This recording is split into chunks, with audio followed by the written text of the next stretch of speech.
He stated that he was cleaning his rifle and it accidentally just went off. I'd do that. Bit of a grass in my eyes, to be honest. He's brought shame upon my family tree. So they took 2 distress calls from the Titanic when it was sinking. Oh my God. Florence Nightingale. So, should we keep going back? Don't tell me you have to sit and read newspapers. You would not believe. Hello and welcome back to Unearth the Past. It's me, Dr Michala Hulme, as always. This week, I am so excited. I'm joined by one of my favourite comedians. One of. You know what? He's going to catch me out this whole podcast. My top 2 favourite. I'll take that. That's good. My lovely guest, Paul Smith. Hi. You are selling out arenas left, right and centre. You are doing fantastically well. You have millions of followers on social media. You even have your own comedy club. Amazing. Going all right. It's going all right, isn't it? Doing okay. Doing all right. So before we delve into your tree then, which I'm really excited about sharing with you, I've thoroughly enjoyed researching. Where did the comedy, is it always been comedy for you or... No, I'm quite. People get really disappointed. I'm quite quiet in real life and quite shy. It's just something I did in my early 20s. It's like a kind of like my version of a bungee jump. Just wanted to do it once, and then I just found that I was a lot more confident on stage. It's something weird in me. Most comedians have this. We're not the most outgoing people. We just tend to be weirdly comfortable making a fool of ourselves. So that's just Once I did it once, I was like, I need to keep doing that. I honestly think out of all the arts, it's the hardest thing to do, to put yourself out there on stage and to make people laugh. You know what I mean? Hard. It's hard.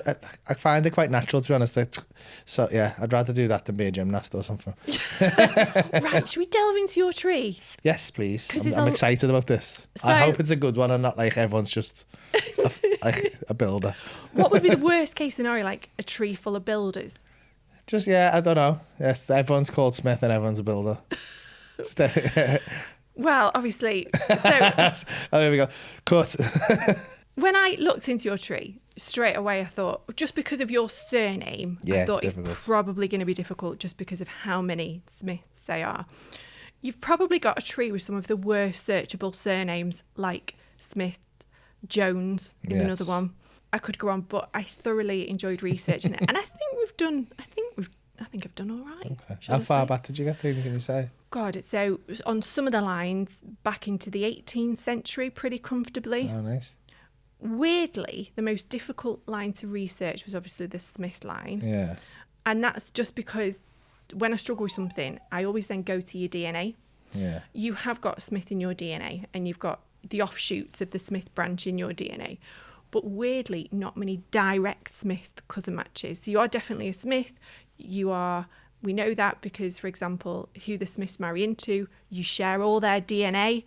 But for some reason, your branch of the Smiths, not many Smiths have taken a DNA test yet. Oh, okay. So, I know. So if you're out there and you're called Smith and you are from Liverpool, please take a DNA test. And then message me if you're related to me. Well, having said that, I have had a message, believe it or not, from a distant cousin of yours, which we shall pick up on in a minute. Really? Yeah, so when you took your Ancestry DNA test, it primarily tells me 3 things. The first one is it gives you an ethnicity estimate. Yeah. So it'll tell me you're 5% Irish, 10% Scottish, and we're going to 97% Irish.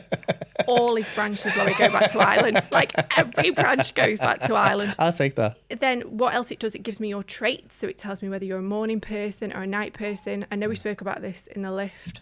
Laurie told me he gets angry. So it tells me that. I'm losing a dog, yeah. Sorry, I'm being unprofessional. And I brought my dog just in case anyone's wondering. Never work with animals. Cyril.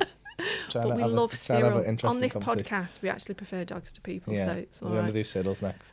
Can I just say, joking aside, you can get a DNA test now for your dogs. Ancestry do a dog DNA test. So if you would like to know... I don't think he is a real cockapoo. He's too small. Oh, don't. Look at that little face. Zoe, I'm trying to be professional. So, So primarily your DNA then tells me 3 things. It tells me your ethnicity estimate, it tells me your traits, and it also provides me with cousin matches. So that's everybody that you share DNA with. Oh, so that pops up on theirs and they can see it? That all pops up on there. So let's start then with the Smith side of your family tree. Now, am I right by thinking that you'd looked into it a bit, or you tried? I tried a while back. I didn't have much luck. I don't know how far back I got. I took the information that I had, but again, it's just there's such like common names that you like. The way it was working, it was coming up, and I was like, I kind of assume that's the right person, but I mean, it's like James Smith or something. So like, there's like 15 options. You're like, I don't know if I picked the right guy now. So I could be completely going down the wrong path. So when you were going through your family tree, because I've seen your family tree, and I think it's actually pretty good. And it did form the basis of where I sort of hopefully developed it from. Yeah, okay. So I did manage to go back 5 generations on each side of your tree. Awesome. So I've put a copy of the tree in front of you. You can have a look. Feel free, pick it up, go for it. Yeah, so I remember seeing some of these because there's still Flannerys. That's so right. I knew that must probably be right. And Cains, I knew there was Cains on my dad's side. So I remember they used to talk about them. Catherine Stenson, I hadn't seen that one. You've not seen that one? No, I don't think so. It doesn't ring a bell. Or Bernard Cain, I must have done that completely wrong. And Mary Farrell, I must have done them wrong. Did I do them wrong? Yeah. Yeah. Yeah. Yeah. Yeah, so I'd gone completely the wrong way, hadn't I? Well, it was a good start, I'll say that. So how we unpick that is obviously I look at several different records, marriage records, census records, birth records. And I did have to order a few certificates in just to make sure, because of how popular the Smith line is, that we were on the right tracks. Then when your DNA results came back, it was great because you have cousin matches who are related to the Cains. Oh, okay. To the Stensons. So that worked quite well because then it meant that we were definitely on the right tracks with your cousin matches. Okay. I didn't find any comedians. I looked. Well, it's weird because I don't know if it's the same cousin. A guy messaged me earlier this year, like in early January, saying he was my distant cousin on my dad's side from, he lived in Australia and now he lives in America. And he said that on his side, it must be a second or third cousin, there was a comedian called Freddie Phillips. Okay, halt the podcast. So after we finished recording, I decided that I wanted to look into the claim that comedian Freddie Phillips was a distant relation. Now, even though I'd not found any comedians on his sort of immediate family tree, so I'm talking parents, grandparents, great-grandparents, great-great-grandparents, etc., etc., it didn't mean to say that Freddie Phillips was not a cousin, some sort of distant cousin on one of his branches. So I did a bit of digging. I got some old newspapers, I had a look on the internet to see if I could find anything about this elusive comedian, Freddie Phillips. And indeed, I did.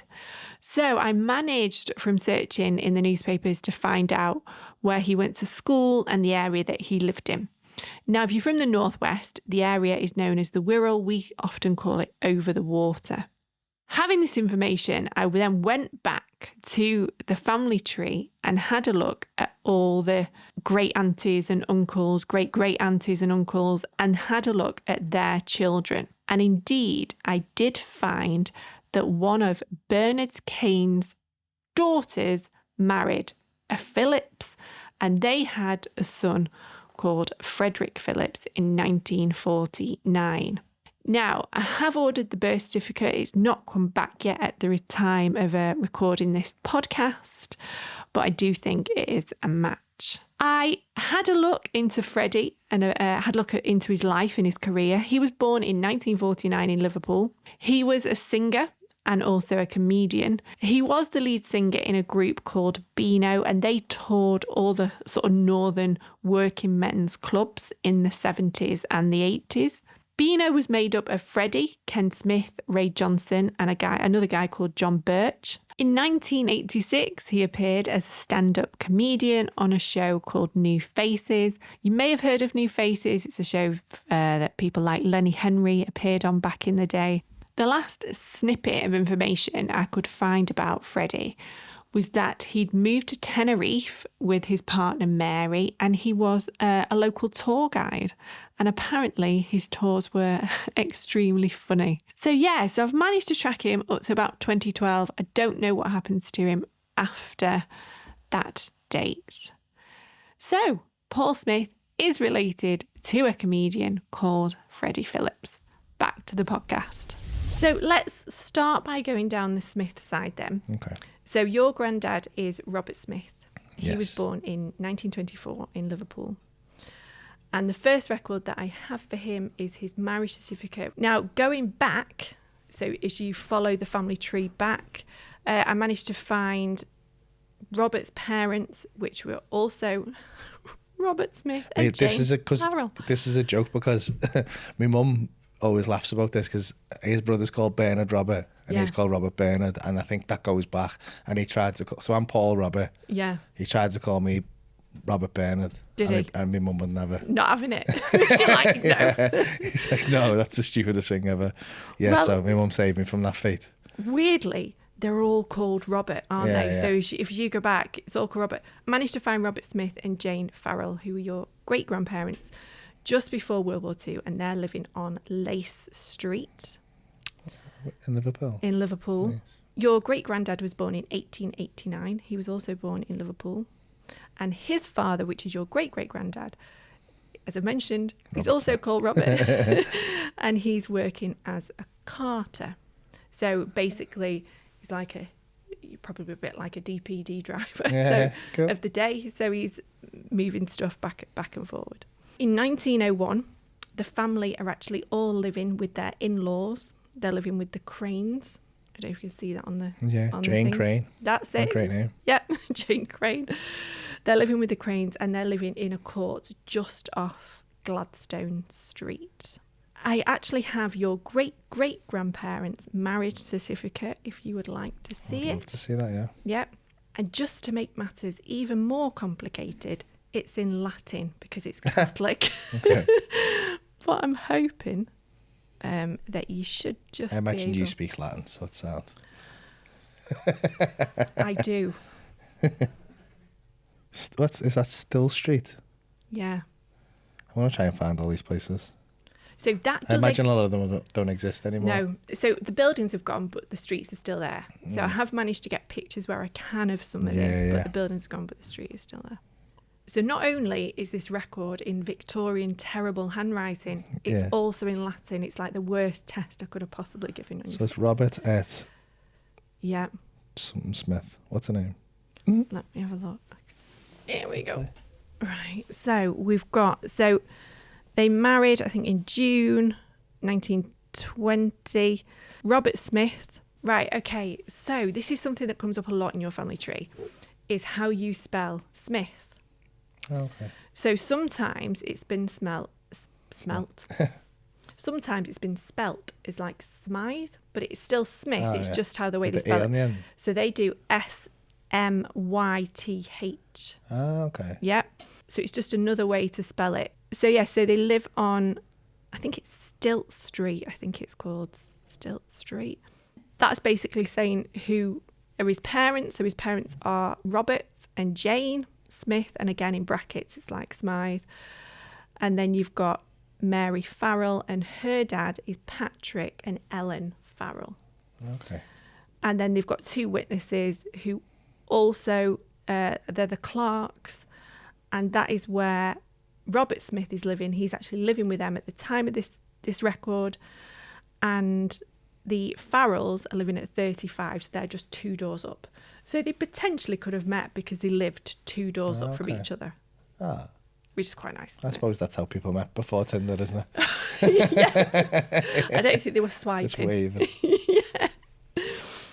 I did trace the Smiths as far back as the 1830s, right? And the problem I had was when we get that far back, I'm solely relying on parish records.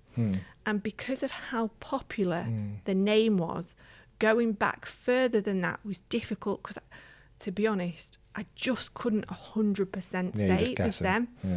Yeah, and I was just guessing, and not enough, basically, Smiths had taken a DNA test for me to then sort of track it and go, oh, well, you shared distant DNA with them, so it must be that branch. So it was hard for me to go back further than that with that side of your tree. I will say though, and you're probably going to think I'm dead boring now, they were all carters and porters. I knew they would be. And they were working on the docks. So if it's all right with you, I'm going to move on because there's a lot that I want to talk about on the Cain side. Yeah, I'm conscious of time. Yeah, right? I thought that'd be an interesting one because it was my dad used to speak about that. I didn't know any of them, but that was like a name that always came up. So I imagine they were the interesting ones. Where nobody mentioned the Smiths.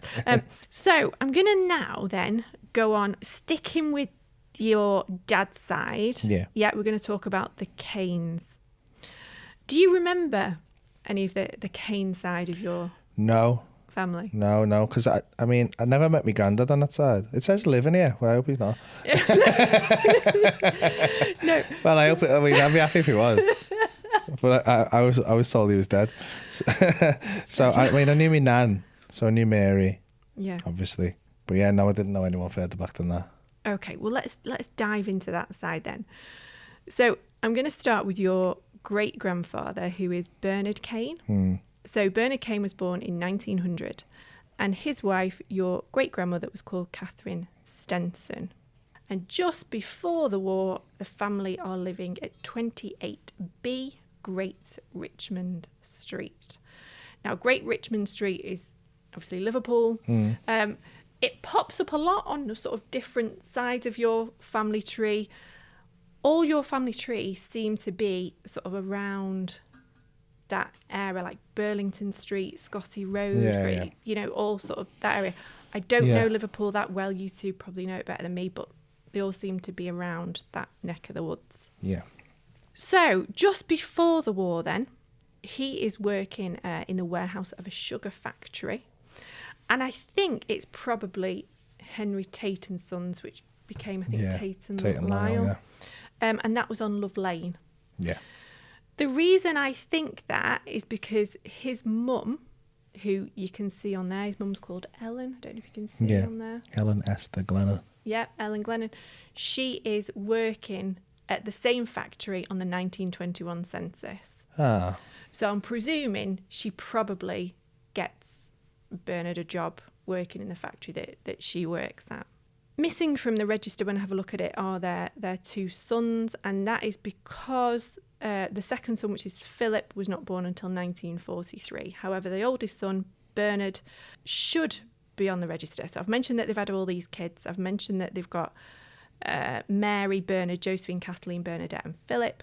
On the 1939 register, they're all on there except the two sons, right? And I found a record which explained why Bernard isn't on there. Philip isn't born yet, but I'm going to show you this record if that's all right. Okay.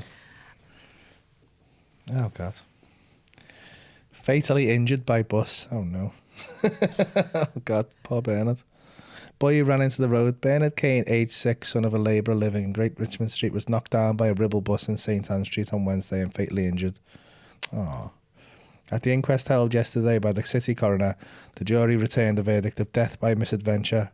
William Herbert Davis, cleansing inspector, Queen's Drive, Liverpool, said he saw the boy run across the front of the stationary motor car into the path of a bus. The bus driver braked and swerved but unsuccessfully. John Taylor of Langtree Road, Kirkdale, the bus driver, said his speed was about 12 to 15 miles an hour. The stationary motor car obscured his view, and when the witnesses first saw the child, he was only 4 or 5 feet in front of the bus. Oh, no. Poor Bernard. That's sad, isn't it? Yeah. As I say, I thought when I looked at the record, I thought that he should be on the record. And I thought, why is he not on the record? And then, as I say, I had a look and then found that. And the reason we know it's the right person is because of Great Richmond Street. So it's that. How do you find that? Don't tell me you have to sit and just read newspapers. You would not believe. God, that's so stressful. Yeah, I could pretend I'm a magician. No, if I did that, I'd be fatally injured by a bus as well. Honestly, you become so patient. Yeah. Right, okay. So let's go back a step further then. So your great-grandparents, they got married in 1923. And I have a picture of them in later life, if you would like to see it. So that is Bernard. Oh, what a handsome chap. Yes. Could you describe him? What he looks quite dapper. He does look quite dapper. He looks well dressed. I like his bowler hat. Has he got in his hand a little pocket watch or something? Maybe a coin? Yeah. Fiddler. I'm a fiddler. Yeah. Always fiddling. Are you a fiddler? Yeah. Yeah. Bad. Always got to, Always fiddling with something. Yeah. Yeah. Yeah. He looks well turned out. He does, doesn't he? Mm-hmm. He looks very dapper. Yeah. Okay, so that is Catherine Stenson.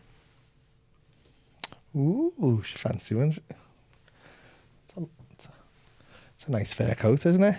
Yeah. She's pretty, isn't she? So that's my great nan. Yes, that's Catherine Stenson, your great grandmother. Oh. So she seems to be, Do you look like, unless that was the only time they ever got dressed up for those pictures. They were like scruffs for the whole week. Yeah. She looks a bit like my mum, to be honest. Well, that was just weird because I was on a different side. Totally different side. She's got like, looks like my mum when she was young. That's weird. So, should we keep going back? Mm. Oh, and here is, by the way, this is the middle name that's horrendous, that I can't pronounce. That The middle name. So, I don't know if you can just see at the top. What is that? You see? Hegasippes. Hegasippes. That's not a name. That's got to be some. some weird Irish, like, ancestry name. To be fair, his uncle has the same middle name. First time Got to be a family thing. First time I've ever come across it. So you've just seen a picture then of your great-grandparents. The next record we have is the 1921 census, and this has obviously got Bernard on, and his mum, who I've mentioned worked at the factory, the sugar factory. And her name is Ellen Esther Glennon. Yeah. So you can see her on the tree. I have the 1921 census, if you would like to see it. Yeah. So this is the 1921 census. Handwriting is appalling. Hopefully you'll be able to make out Bernard. So that's Ellen, Joseph, Bernard, and is it Florence? Florence Nightingale. Yeah? The actual Florence Nightingale? Can't be. No, but they obviously... No, but your face then will be great because it was like... And then I think is Joseph in there as well? Yeah, there's a Joseph. Yeah, Joseph. So that would have been his brother. Big Yeah. Great uncle or something. That would be correct, yeah. Yeah, so he's older. Employment, love, and... So that's one's employed on the railway. I think, is it the London Railway, is it? Or it might be the Lancashire and Yorkshire Railway. Yeah, railway porter, yeah. Yeah. Bernard, it says... I don't know what it says. Seaman. Don't think so. Does it say able seaman? Able seaman. Ah. That's why I like boats so much. Yeah. Don't like fish. No. That's because seamen don't like fish. If you see a fish, you're dead. You fell off the boat. That's cool. Should we keep going back? Yeah. What does it say for Florence there? Let me have a look. Sorry, I'm trying to read It's that. all right, mate. So, Florence Nightingale, niece, she's 21 years old and 5 months. She's a female, she's single, and she's just basically working at home. She's just sort of doing home duties, so helping around the house. I don't know if you could make it out, but as you can see, Bernard is an able seaman, and at the time, he's working for Cunard's. I managed to find some of his records, and he's actually working on Cunard's ship, which is called the Coronia. And it's got quite an in-depth history, this ship, because when the Titanic sunk, that ship was the ship that intercepted the message for ice and told the Titanic, relayed to the Titanic that there was ice. Oh, God. Yeah. And also, so it told them that they were basically could potentially hit an iceberg. And then when it sunk and it was going down, they were the ones that took the distress call. So they took 2 distress calls from the Titanic when it was sinking. Oh, my God. So, and he worked on that ship. I'm going to say he's the one who took the call. I would actually say he took that call. Yeah. He took that call. Now, I know from his war records that he served on that ship during World War I. He was in the Merchant Navy, but that ship converted it into an armed merchant navy ship. Yeah. I have an image of his merchant navy record if you would like to see it. I would love to see that, yeah. Ah, what a guy. So there's a picture of him. He looks quite young, doesn't he, on that picture? He does look quite young. He looks happy. Yeah. Mm-hmm. He's got very sort of slicked hair. Yeah. Doesn't give us height. No. No. That's cool. Sorry to interrupt the podcast, but this will only take a minute. I want to talk to you about an amazing organisation called The Power of One, which supports women across the globe who are involved in animal rescue. One of those women is Louise Hastie from War Pause. War Pause was created to support and provide a voice for all those animals caught up in conflict. Based in the heart of Iraq, Louise and Oriana Samuelson run a sanctuary, providing refuge for 700 dogs and also donkeys.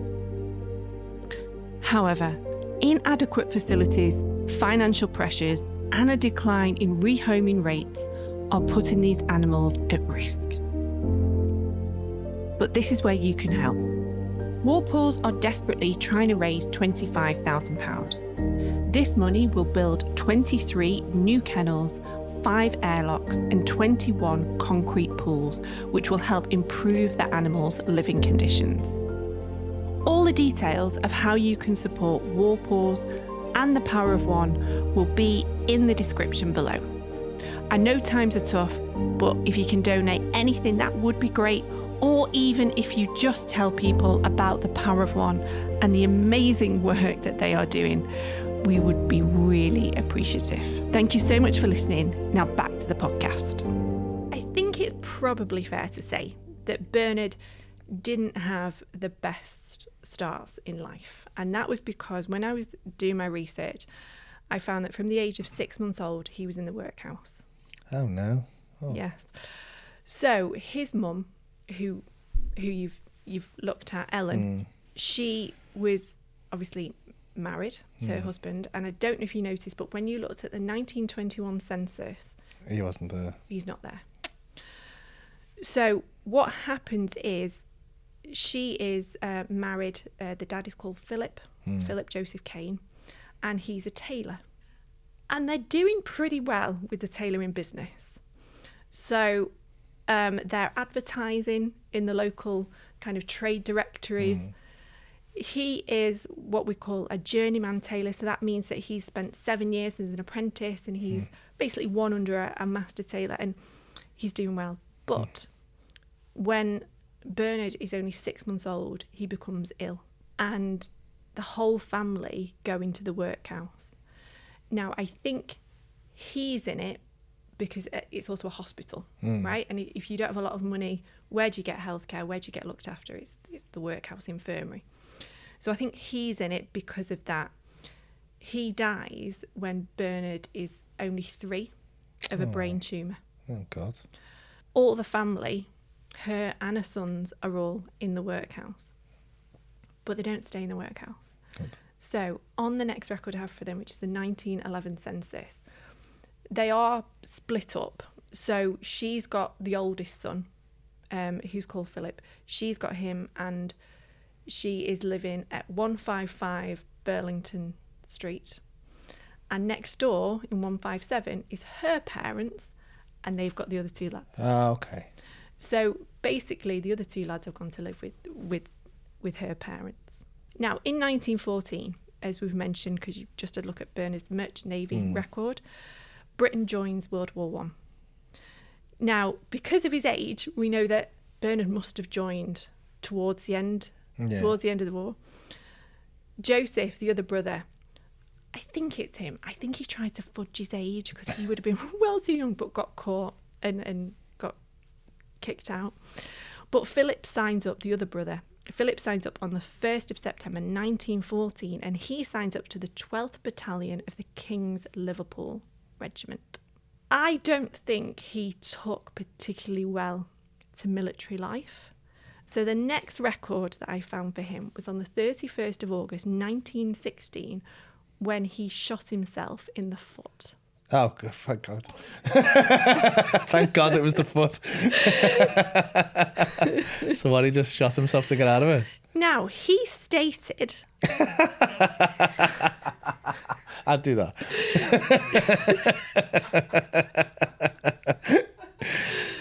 This was not supposed to be the funny bit. So he stated that he was cleaning his rifle, and it accidentally just went off. However, there were no witnesses, and it was deemed that he actually did it willfully, on purpose. Oh, no. And he was tried by court-martial. Oh, God. Now, I couldn't find the results, obviously, because I don't know if those things are in the public domain, but he remained with the battalion. So the wound obviously wasn't that bad, and he remained with the battalion. So I'm presuming that the punishment, they didn't obviously kick him out. Stay where you are. Yeah. So it was basically, you stay, which he did. Now, in the September of 1917, Philip and his battalion are fighting in France. And I know that because he actually appears in a record from the battalion. And this is a record that his commander, when his commander's making notes, he mentions him in the notes, which is quite unusual. His commander at the time states that on the 19th and the 20th of September, the battalion is subject to heavy fire in France. And on the 26th of September, there is more heavy shelling and a heavy bombardment. And the commander reports that Private Cain appears much shaken, which is unusual to report that. So he obviously was struggling with it. But, you know, you have no choice. You've got to stay on you. Now, on the 20th of November, the battalion would take part in the Battle of Cambrai, which was a British offensive that happened in France.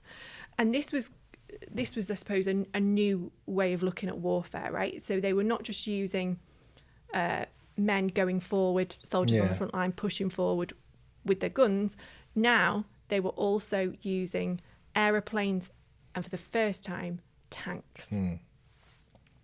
And his battalion are involved in this push, this Battle of Cambrai. Now, from the war diaries, I know, because I've read them, I know that the tanks managed to push through the German lines, and they captured over 7,000 German soldiers. So initially, it was a success. However, on the 30th of November, the German army started a counterattack, and it's one of the biggest counterattacks I think the German army actually did at that time. And nobody was expecting it, but the Germans were basically waiting. They knew what was going to happen, and they were waiting to counterattack. So even though his battalion had made some gains, inevitably they were now going to face the Germans who would push them back. The war diary states that just after 7:30 a.m, the enemy attacked in masses under a cover of heavy artillery barrage and heavy machine gun fire from a large number of low-flying aeroplanes. Oh, this is the first time that I've read aeroplanes being used in a war diary. I'm not saying they weren't, it's just the first time that I'd come across it. The aeroplanes were not only firing on them, but they were also dropping bombs. The enemy had penetrated the line on the right, meaning that the battalion had to retire in order to avoid being cut off. Due to the gunfire from the aeroplanes, the SOS signal was not met. So they didn't hear the SOS signal because of all the gunfire from the German planes. 9 officers were reported missing, 2 officers were wounded, 55 regular soldiers were wounded, with 229 soldiers killed or missing. Philip was one of those missing. Oh. He was later declared as killed in action. His body was never recovered, but his name does appear on the Cambrai Memorial. Oh, does it? Do you want to see his name on the memorial?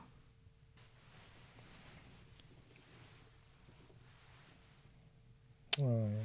Where's that? So that's in Cambrai. Okay. Yeah, I need to go and see that. You were like, I thought it was going to be all happy. I know. Everyone's dead. Oh, God, killed by a plane or hit by a bus. I mean, I'm saying that like I didn't know everyone was dead. Like they were just going to walk in. So you may be wondering then, what happens to the rest of the Cain, the Cain family? It must have been particularly tough for Ellen because she's lost her husband really young. He's obviously, died of a brain tumour. And then she loses her eldest son in World War One. Well, Ellen remained living next door to her parents on Burlington Street right up until her death in 1932. Her parents were John Glennon and Mary Mulholland, and they were from Louth in Ireland. I hope I've pronounced that right. They had 16 children. Bloody hell. But sadly, only 8 would make it to adulthood. John spent his whole life working on the railways. And going back to your great-grandmother, Ellen, who we've just spoke about, I have a copy of her grave, if you'd like to see it. Oh, yeah. Where's that? Oh, your whole family, by the way, is buried in, is it the Ford Cemetery, the Catholic cemetery in Liverpool? Oh, is it? All of them. Yeah. All of them. They're all in there. So I'm just... So I'm going tomorrow. Literally. We love a graveyard, don't we? Do you? Oh, God, I thought that was just me. Okay.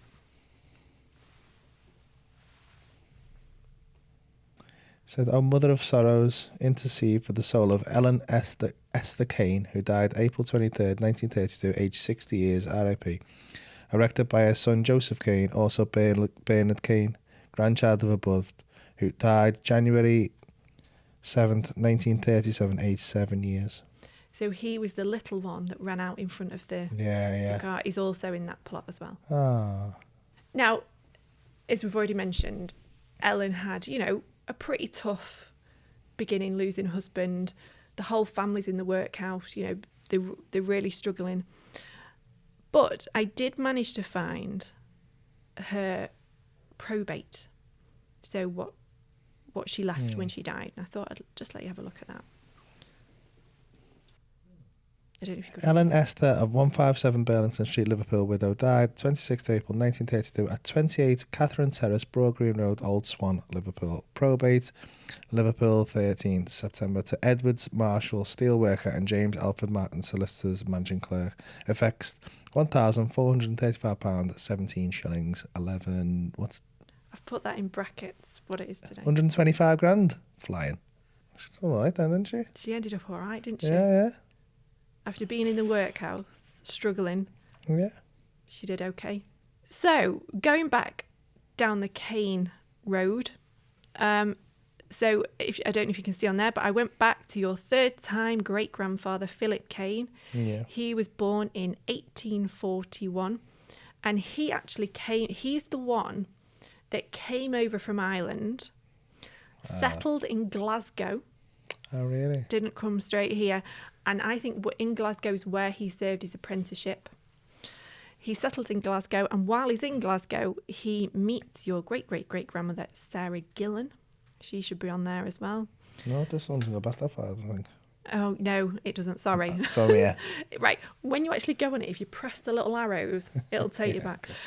Sarah Gillan, she was Irish, but at the time her family were living in Scotland. They meet, they fall in love, and they both decide to move to Liverpool. Philip, as was his son, was a journeyman tailor, and the family live on Richmond Row. And they live at number 1 Richmond Row. And he's appearing in trade directories all the time, sort of promoting himself and his business. I looked at Richmond Row, and I think it's likely that it was a shop. Yeah. Because it looks like shop, so I'm presuming that it was above the shop. Potentially a tailor's shop, and they're living above the shop. I'm going to move now, because I'm conscious of time. I told you it goes really fast. Onto your mum's side of the tree. Okay. So shall we go down? Is it Thomas Highton, your great-grandfather? Thomas Highton, yeah. So Thomas Highton, your great-grandfather on your mum's side, he was born in 1902, and he was one of 7 children born to James Highton and Ellen Kelly. In 1911, James and Ellen are living on Bispam Street, and James is a blacksmith, and he continues to be a blacksmith throughout the whole way through. I don't think it's horses. I think it's more like metalwork than horses, but that's what he's doing. Cool. Now, the oldest of the Highton children is Mary Ann. And Mary Ann, she was born in 1899. And in 1924, she married a guy called Thomas Rimmer. And just before the war, in 1939, she is living with her husband and children on Blackstock Street. That's where the comedy club's there? No. That's where we've just opened a comedy club? That's mad. No way. It's called Blackstock Market. Oh my God. So I saw that. So obviously when I always do a bit of research, right? So when I was looking and I'd seen you'd open this new comedy club, you won't believe I got a PhD, didn't actually put the two together, that is the place. So that's my great grandmother. So that great auntie. Yeah. So this would be your great grandfather was born in 1902. This is his sister. Yeah. Yeah. They live on Blackstock Street. You two know that very well. Now, on the night of the 20th of December, 1940, the Blitz, German bombs start dropping all over Liverpool. And what Mary does, she grabs her belongings and her family and she goes into the Blackstock Gardens shelter to take cover because the bombs are dropping. And I have another record for you now. Yeah. So this is a list of all the civilian deaths that happened during the war. Oh, God. So she died there? So they dropped a bomb on the shelter and they killed over 200 people. Oh, my God. In 1940, Blackstock Gardens. That's mad. That's so weird. Now, there is a memorial to... So at the time, there was a blackout on the reporting, right? So you couldn't report it. So I couldn't find any newspaper articles about her death. And that's because at the time, the newspapers, obviously, they weren't reporting anything that was happening from the Germans to us because we were all fine. And it was only later on that I came across what had happened in a later edition of the Echo. And there was never a memorial, and there's now a memorial to the victims. Over 200 people died that day when the bomb came through the shelter. And think about it, that's the place you go because it's safe, innit? Yeah. And no, they bombed the area shelter. Yeah. That's so mad. There's so much to your family tree, Paul. We could honestly go on for 50 hours, but I'm going to send you the link so you can have a look at that if that's all right. Have a look at it. If you've got any questions or there's any parts you want to ask me about it, just drop me a WhatsApp, and I'll reply, basically. I'm going to do your editing with this for the next month or so. There was an interesting article, actually, that I'm going to show you. On the Stenson side, John Stenson, who I think should be on your tree, might just be off it. Yeah, it's just He actually appears in the newspaper in 1880. For good things, though, actually. Oh, good, okay. For good things. I will... Not dead. Well, he's dead. He's definitely dead. So, for basically sticking up for the police. Oh, God. That's not good for me, that. Oh, God. This is probably the worst thing that's happened. We have to cut this out. My name's Mud now. Got a reputation. What are you doing, John? Stoning and kicking the police. Anne Shields and Martin Walsh were brought before Mr. Raffles on Monday, charged with assaulting Police Constable 973 and John Stenson in Addison Street. The officer stated that Mr. A.B. Forward and Mr. Savage were taking the depositions of a man, Needham. The prisoner came rushing up to the door and wanted to be admitted into the house. The constable refused to admit them and they kicked him about the legs. Stenson assisted the constable to take the prisoners into custody. He was also assaulted. It was stated there were about 600 people assembled at Addison Street and Scotland Road. A fine of 20 shillings and cost was imposed in default 14 days. Bridget Salmon, James Flanagan and Anne Kilcoyne were charged with throwing stones at Police Constable 973 and John Stenson in Scotland Place on Monday. As Stenson and the officer were moving to the Bradwell, Shields and Walsh, the above three prisoners threw a number of stones and brick bats at them. Bloody hell. They were both struck by the missiles but not seriously injured. Other constables arrived on the spot and took the prisoner into custody. Mr. Raffles fined each of them 20 shillings and costs in default 14 days imprisonment. Oh, God. So someone was getting, fair play, someone was getting stoned and he intervened. He obviously fancied himself a bit, though. You know, bit of a grass in my eyes, to be honest. He's brought shame upon my family tree. Cyril's fuming. Cyril's disown me now. Disown me. The dogs disown me and everything. We've obviously not got time to do this properly, but just quickly, I will just give you your traits. Oh, yeah. Right. It says you are most likely to have a pet. Don't believe it. It says you are likely to get hangry. That is probably true, yeah. Yeah. It says you are unlikely to play an instrument. Now, I thought you'd have played a guitar. Or no, I don't. No. It says you're a night person, not a morning person. It says you are a risk taker. Yeah. I don't know about this one. It says you are not a nap taker. That is absolutely incorrect. I'm a phenomenal nap taker. Is he? I'll nap right now. It says you are, it's a bit 50-50, likely to have unattached earlobes. So, I think you have. So, yeah. And then it says your index finger is longer than your ring finger. Now, I think your index finger is this one. Yeah, and it is. Yeah. It is, yeah. Paul, thank you so much for coming on my podcast. I hope you've enjoyed that little snippet. I really have. That was amazing. Thank you so much. I can't wait to go and have a proper dig into it. Yeah, go and have a look into it. And as I say, if you've got any questions, by all means, just drop me. Thank you so much. And that's it. Thank you so much. Thank you. So that is it for this week's podcast. A huge thank you to my amazing guest, Paul Smith. If you haven't done already, check out his website. He's on tour at the minute. I don't know if there are any tickets left, but I'll put a link in the description below. A huge thank you to Samantha Hutchinson for supporting this podcast and The Power of One. Thank you. I couldn't make these podcasts without you. Research assistants on this episode are Lucy Stott and Javaria Salim. Editing is by Progress Media. And last, but by no means least, thank you to you, to every single one of you that takes the time out your day to listen to this podcast. I really, really appreciate it.